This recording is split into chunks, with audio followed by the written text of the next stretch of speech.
Single dad is denied a loan at the bank. The woman behind him is a billionaire who steps in. David, a single father of two, stood at the counter of a small-town bank, nervously clutching a folder filled with paperwork. His hands were calloused. From late nights building furniture in his garage, his dream was to open a small shop, a legacy for his kids. But dreams, he was learning, didn't always come cheap.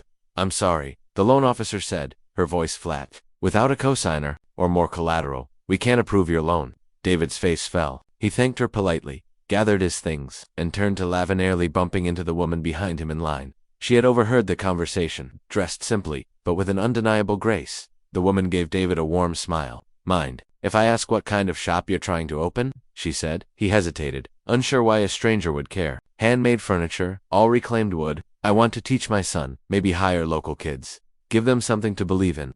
The woman nodded thoughtfully. "That's rare. Real? Beautiful?" "Actually," David shrugged. "Doesn't mean much, without the money to start." She stepped forward to the counter. "I'd like to speak with the manager," she said. Within minutes, the manager emerged, flustered and overly polite. David watched in confusion as the woman shook the manager's hand and introduced herself as Elaine Carter, the billionaire tech investor whose face he'd seen in magazines. Though without the makeup and spotlight, she looked human. Elaine turned back to David. "Let me fund your business. As a partner, not a charity. Your story reminded me of my father. He built furniture too." David blinked, stunned. I don't know what to say." "Say you'll work hard," she replied. "And when you succeed, you'll help the next person in line." 1 year later, Reclaim and Rise, David's handcrafted furniture store, was thriving. Local teens worked after school, learning the trade. His kids had a safe place to grow. And in a corner of the shop, a small plaque read, "Sometimes the real investment isn't in money, it's in people, EC." And every now and then, Elaine dropped by, not as a billionaire, but as a friend. David sat in his rusty pickup truck for a long moment before starting the engine. His son Liam's backpack sat on the passenger seat, one strap fraying. "Maybe next year," he muttered to himself, thinking of the soccer league fee he couldn't afford. He had tried everything: late-night shifts, odd jobs, skipping meals. All he needed was a small loan, just enough to secure the workshop space he'd been eyeing for months. But once again, the system said no. What he didn't know was that his quiet strength had left an impression. Back inside the bank, Elaine Carter had called her office and cleared her schedule. She wasn't just a billionaire, she was a self-made one. The daughter of a carpenter who died with a broken back and an unpaid mortgage. Watching David hold back tears in front of his children reminded her of nights when her own father would cry in the dark, thinking no one could hear him. This time, she wouldn't let history repeat itself for someone else. The next day, David received a call. "Mr. Hayes, I was told to inform you your loan has been approved and there's an investor who'd like to meet you." He walked into the same bank, confused, only to find Elaine sitting in the lobby in jeans and a denim jacket. "You're not just getting a loan," she said. "You're getting a partner, silent, unless you want advice." "I don't just invest in numbers, I invest in people who refuse to quit." David tried to refuse. "I can't accept charity," Elaine smiled. "Good, because I'm not offering any. You'll work, you'll build, and when you're ready, you'll mentor someone else." "Deal." He shook her hand with a mix of gratitude and disbelief.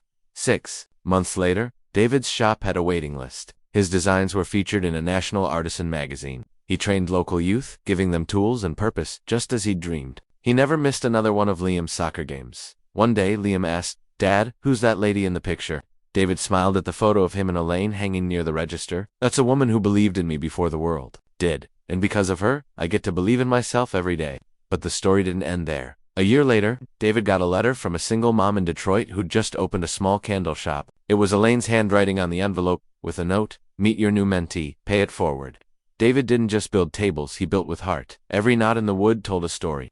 But the real story was the one he tried to keep hidden. The late wife whose laughter still echoed in their small kitchen, the nights his daughter cried herself to sleep, missing her mom, and the part of him that constantly whispered, "You're not enough." Elaine could see it in his eyes. She knew that look too well. Years ago, before the billions, before Silicon Valley success, she'd watched her own father crumble under the weight of expectations and poverty. He died with splinters in his hands, and not a single investor had ever called him worth funding. That's why she never forgot where she came from, and why David's determination hit her like a punch to the gut. Elaine didn't just give David money. She gave him structure, advice, and something he hadn't felt in years. Validation. She came by the workshop once a month, not to inspect profits, but to sit on an old stool and listen. She'd sip coffee, talk about life, and ask questions like, "What's your dream now that this one came true?"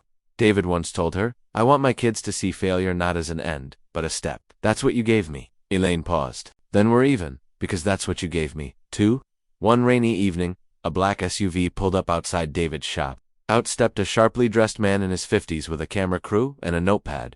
"I'm from Forbes," he said. "We're doing a story on legacy investments. Elaine Carter said you changed her life." David stared. "I changed her life."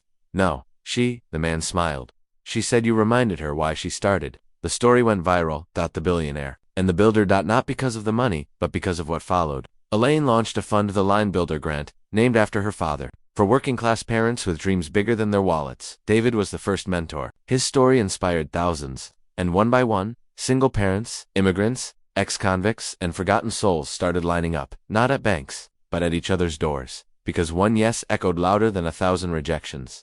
Years later, a little girl walks in to reclaim and rise with her mother. She runs her fingers over a handcrafted bench with her name engraved in it. "Mom, who made this?" Her mother replies, "A man who failed, and then flew because someone believed in him." On the wall behind the counter hangs a wooden carving of a tree. The roots read David, the trunk says Elaine, the branches, each one is named after the dozens who followed, because one silent act of kindness became a forest.